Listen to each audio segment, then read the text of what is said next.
ایو سړی ما سره جګړه ووي چې ګیره والا خسته نه ګیر خیله خسته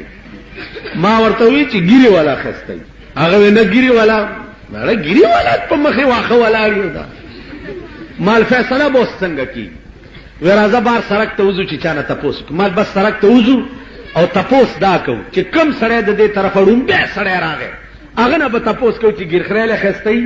او کا ګیره والا خسته نو کار څه وي وچ او چروا تو کنه زاغ زمانہ کې بجلیګر کې یو کوټ پتلون والا خر اجمال کړه راغی او ډېړای غر کا شمال دې بڅنګ وای چې ګیره والا خسته نو لکه می خیالو چې او خو شرمېدې خو سمو شرمېدې سړی راغی مال بھائی بات سنیں پشتو بولتے ہیں آپ یا اردو باتیں اردو بولتے ہیں جی فرمائیں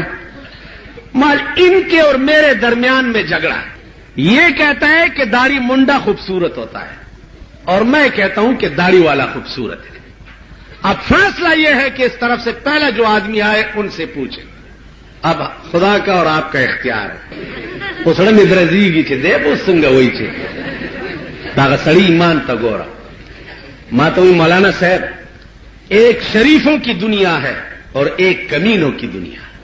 شریفوں کی دنیا میں آپ خوب دلیدو درتویم زگورا دا اوریدو کسی ډېرې نه کوم دلیدو درتویم دا د پیرنګیانو د ګلجې مې چې درته وې زه په ګلجه کې 4-5 کاله پاتې شوی د هندوانو په مندر کې 3 کاله پاتې شوی د سیکانو په ګوردواره کې 3 کاله پاتې شوی ما ته د هغې ان او لن معلوم زمونږ به څه انجامي زما عزیزانو دغه قوم به څه انجامي چې د جمعې شپه د هغه شپه وه چې تاسو به اودسونه وکړه چې د جمعې شپه ده چې درود شریف ووایم او په اودس کې وده شي نن هغه د جمعې شپه چې په پاکستان کې د څومره لعنت شپه الله دې امان راکړي د دنیا ډمې دا د جمعې په شپه ګډېږي د دنیا ډرامې دا د جمعې په شپه د دنیا بلو پرنټ وی سی آرونه دا د جمعې په شپه ما ته وایي چې دا ولې یاره د جمعې په شپه مال دا قوم پوی دی دوی پوی څنګه پوی ما دوی پوی زمونږ قوم عجیبه دي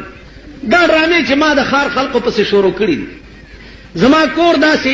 دې ځای کې دی ورانه دی خو یو کور دی دی خو بل کور دی دی خو بل د درې واړو د ظالم بچو هغه د ټلویزیون جنډې چې دي زمونږ کور دیوال سره لګوي نو په سړک چې څوک تیریږي زما کور مخامخ کاري نو دا ډنډې زما دیوال سره لګي نو دی یو بل ته شي مونږ پسې ډرامې کې دا د یو په ځای 3 کور کې لګي درې مال خیر دی ما دا خلق پرې نه خو نو دا غریبان خو زړه لري کن چې سړی خو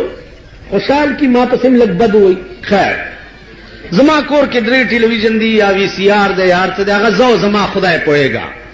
زو زما خدای کور کې خو پرېږده چې زما وس ورسي په دې ملک او زه وی سی آر او ټي وي ته ناست سړی وګورم هم سر به تې قلم کړم چې ته وخت ضایع کوې لګیا یې د مسلمان وخت دا ډېر قیمتي وخت د دې به خدای له جواب ورکړې دا دې دپاره نه دی چې ته د ورځ شپې د ملنګي ډرامې وګوره او سهار له لګي یاره ملنګي خو بېګا یاره ملنګي دا ملنګي ستا کپره وچیچه ملنګی څوک دی خو یو ډم دی که